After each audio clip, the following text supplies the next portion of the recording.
Welcome to Food and Facilities, an online show and podcast for all safety, compliance, and innovation news for manufacturing, agriculture, food processing,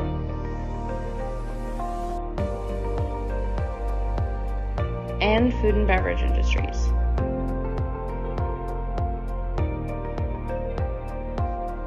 In this episode, we discuss supply chain cost protection with expense reduction analysts Mike Plesha, Patrick Garr, and Travis Cantrell. Welcome to Food and Facilities. I'm your host, Tara Sweeney, and we're here to talk about cost savings for the supply chain. Make sure to reach out to our sponsor, Facilities Expo. They will be in Central Valley in August 4th to 5th. Southern California, August 18th to 19th, and Northern California, October 27th to 28th, where facility challenges find solutions.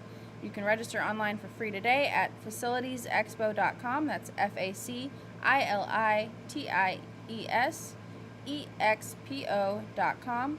And for exhibiting information and questions, you can contact Lisa Nagel at Nagel, LNAGLE at facilitiesexpo.com, or give her a call at 408-829-5111. And our guests today are Mike Plesha, Patrick Garr, and Travis Cantrell. You can reach them at expensereduction.com or expensereduction.com, or give them a call at their respective numbers. And here are our guests. I'm here with my guests from Expense Reduction Analysts, and they're here to discuss supply chains and receiving fair pricing. Michael, can you give you and your team a little introduction for our viewers and listeners and give us some background on Expense Analysts? Thanks, Tara. Appreciate you having us today. My name is Michael Plesha, and I am a senior consultant with Expense Reduction Analysts, ERA, as we like to refer.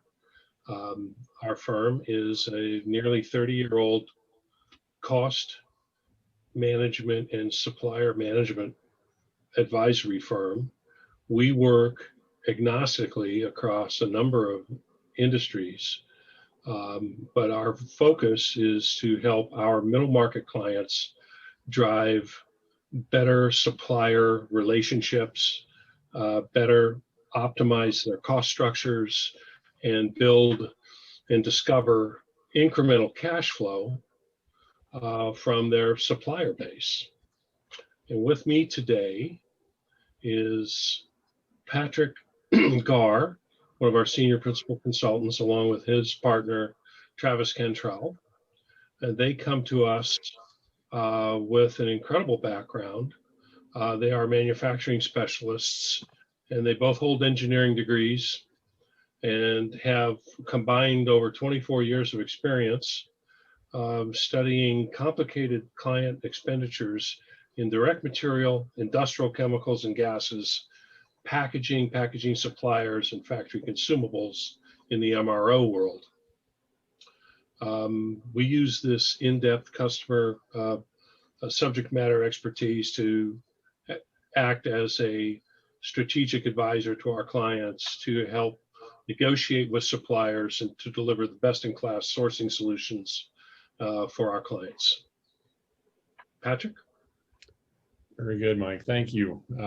Tara, thank you. And we appreciate the opportunity to share a little bit about what we're seeing in the marketplace. And as many of the viewers and listeners may know, we are literally living in unprecedented times as it relates to supply chains in general, and specifically consumable supply chains for ongoing purchases that clients make in areas, as Mike mentioned, things like packaging supplies, industrial chemicals and gases. And so I'll start off by giving a high-level overview of our observations in the market as a whole. We are operating in a very strategic way, and we're being selective about when we can do what our core mission is. Our core mission, as our name says, is to help our clients find cost savings.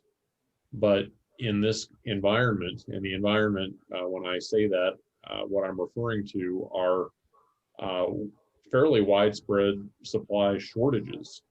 And if our clients are able to get the material that they need, many times it is with extremely protracted lead times compared to what they have been able to get historically. So that rolls into planning the supply chain, planning ahead to make sure that the inventory is managed in such a way so that a client doesn't go lines down and they become unable to produce their product and ship to their customers because they don't have a roll of tape to tape the box closed, for example. I can't imagine something that would be much more of a frustration and a crisis for a company if they couldn't do their core business because they couldn't get something as simple as a box or a roll of tape. So with each engagement that we're working on today, we're taking an approach of, first of all, what does the client need, and are they able to get the items that they need, and are they looking for additional sources beyond their current sources just to get the product, let alone get the product at the best price and with the shortest possible lead time and all those kinds of things.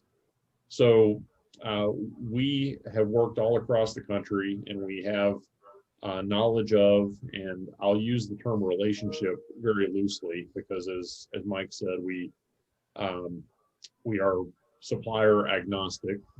We're an independent third party, but over time you get to know people. When you've been doing this for a long time, you're going to run into the same folks. So we've developed, again, relationships with a number of suppliers across the country, and many times we know suppliers in the industry that our clients are unaware of.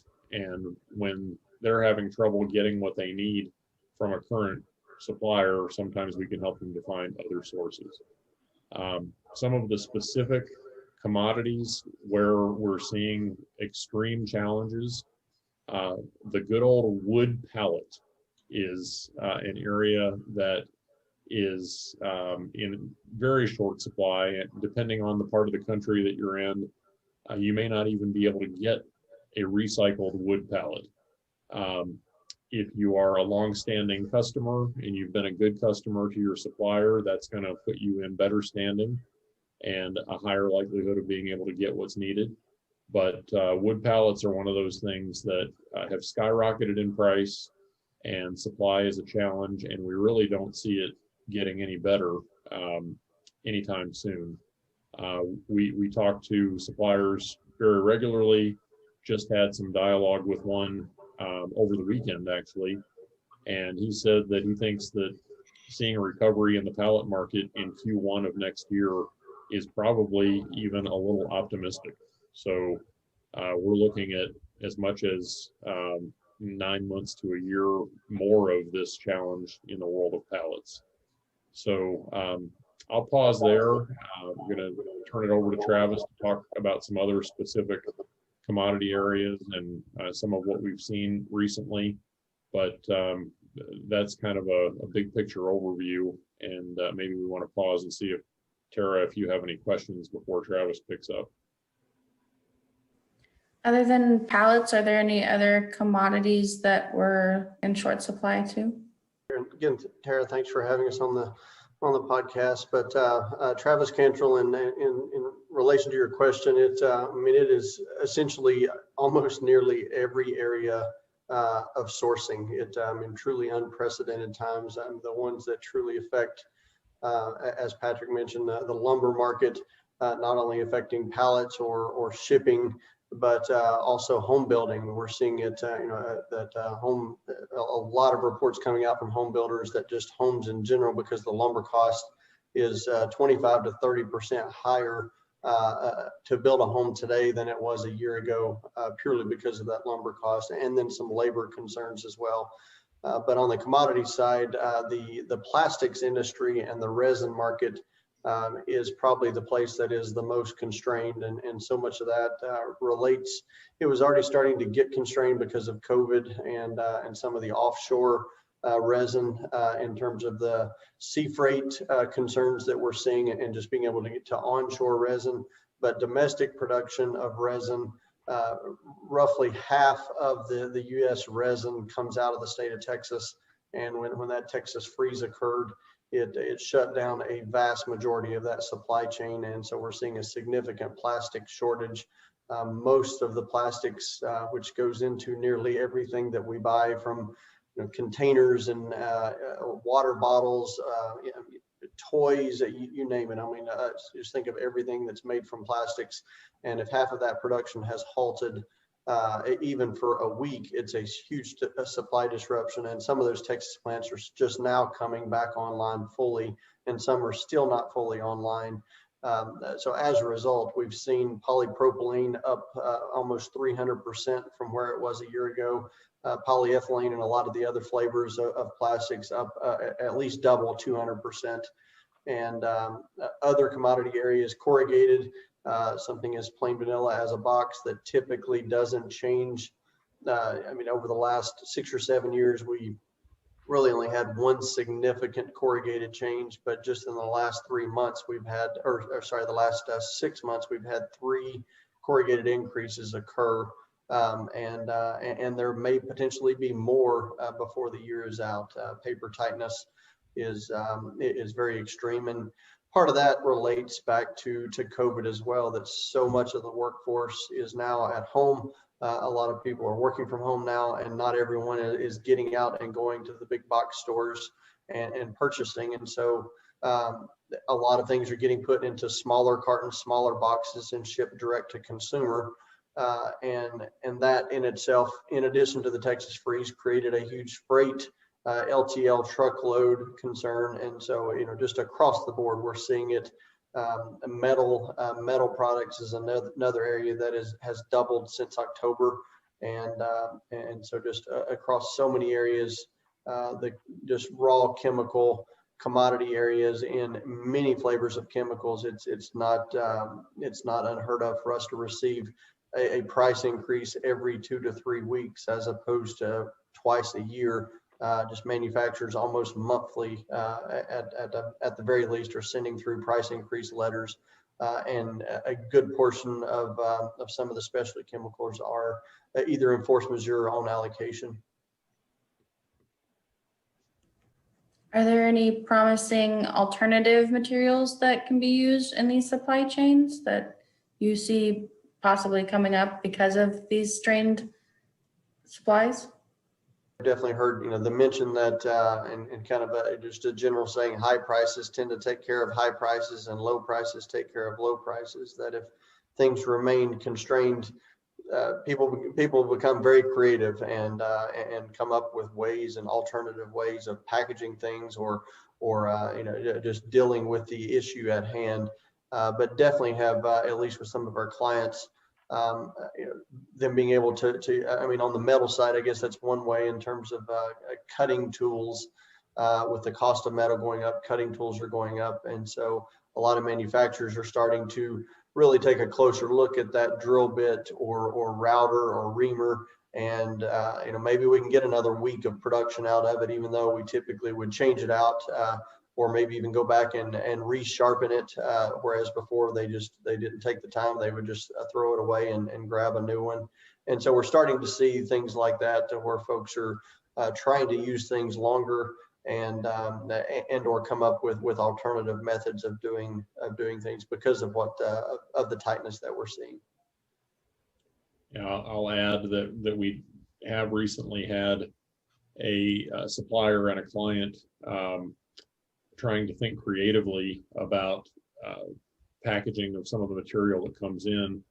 They've traditionally received the packaging in boxes, and they have actually explored the idea of doing away with the boxes and simply shrink wrapping the material to a pallet and having it come in and be put away outside of a box.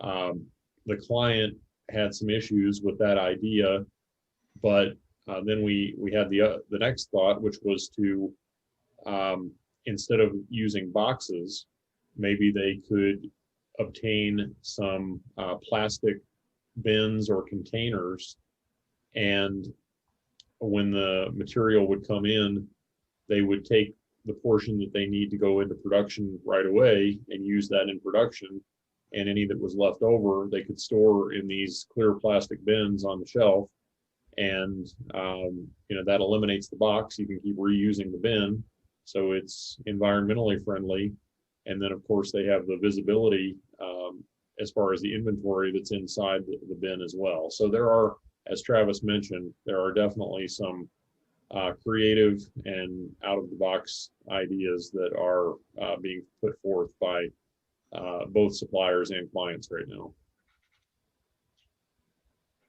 Well, if I could interject here, one of the things that I've been seeing or heard about is a lot of the Asian suppliers slip sheeting their containers in using a slip sheet as opposed to a pallet, and in some cases avoiding corrugate containers as well, with mixed results. But there's a lot of creative thought going on out there. It's just a question of what is most efficacious given the condition, given the type of products being shipped. Mm-hmm. Something else that most of our clients want to protect themselves from in this environment is how do they know if they're being charged fairly, or if the supplier might be taking undue advantage of the situation because the markets are so crazy, and maybe the market is bearing a 50% price increase, but the supplier's trying to come in with 100%. So the way that we typically go about addressing that is by speaking directly with the suppliers. First of all, many of the items that we deal with on a regular basis have indices that kind of dictate what's happening in the marketplace. So Travis spoke earlier to corrugated and the liner board increases that we've seen over the past 6 or 7 months. There are similar indices out there for plastic resin, and of course lumber and steel and aluminum and other metal products. So one of the things that we can do is take a look at historic prices, and assuming that there is a valid index for that particular item, we can see how well the supplier has done at having a correlation between their pricing and what the index has done over time. So in both increasing environments as well as decreasing. And then we can talk to those suppliers and see what we can do to lock in and tie pricing to an index. The more transparency in the process, the better it is for the buyer. And if they're a reputable supplier, sometimes they will do it begrudgingly, but they will provide more transparency. And sometimes it's beneficial for them to be more transparent, because then the client has a better understanding of just what they're dealing with and why they have to charge what they're charging. So one of our jobs is to increase the level of transparency in the entire supply chain equation, including the pricing, and if possible, helping the client or the buyer to have pricing agreements where there is a tie to an index, and therefore moving out into the future, if a market rises and the supplier passes along a price increase, the client can know that that's fair. And similarly, and this is where this doesn't happen a lot of the time, when the market starts to go back down and we see relief, then it only makes sense that at an appropriate time, the client prices will decrease. And so, that's another one of our jobs, is to be there when we see those market decreases beginning, to ensure that we're talking to the suppliers and reminding them, okay, now's the time, we need to start to see some relief here in these prices. We deal with a lot of distributors as well, so companies that don't necessarily produce the product that they are selling to the customer. And in those cases, another vehicle for transparency is for the supplier to provide manufacturer letters, which give details about what the manufacturers say are happening in the market and what sorts of price adjustments they're making. And then it's a case of the distributor simply passing along an increase that they have received. But again, the buyer has assurance that it's fair, that the supplier hasn't just woken up one day and say, I'd like to make some more money today, so I'm going to increase your prices because I feel like it. So again, those are just some of the strategies that we use in order to try to navigate the very rough waters that we've been in ever since really late Q1 of 2020. One of the other elements that are having some profound effects, regardless of industry, is the freight industry. Most recently, the announcement that FedEx has unceremoniously removed 1,400 of their clients because they didn't like either the pricing or the service levels that they were attaining. An interesting move considering the record profits that both FedEx and UPS have stacked up over the last couple of years. So it also adds to a tremendous amount of uncertainty in the freight world, because there is a lack of carriers, there's a lack of chassis, lack of containers. It's really up and down the entire supply chain. And if our viewers and listeners want to get in contact with you to make sure that they're getting a fair price on their supplying, how can they reach you best? We're very reachable by most methods, email, LinkedIn profiles, what have you. Again, I'm Mike Plesha. I'm a senior consultant. I can be reached directly at area code 408-839-4917 or by email at first initial last name mplesha, Plesha, at expensereduction.com. Patrick, Travis? Yeah, I would add that we do have a website that is simply expensereduction.com. And similarly, our email addresses are just like Mike's first initial last name. So PGARR at expensereduction.com, and Travis's is tcantrell, TCANTRELL at expensereduction.com. And I'm at 505-710-9499. And I'm at 505-350-4952. And we have really appreciated the opportunity to share a little bit and have some dialogue, and hopefully given some practical information and tips that the viewers and listeners can use to, again, as I'll use the term again, navigate the challenging waters that we're seeing right now. But we're also available and happy to help if they'd like some extra help. Thank you for joining me today, gentlemen, and I look forward to being able to share more of your insights in the future. Thank you, Tara. Thank you, Tara.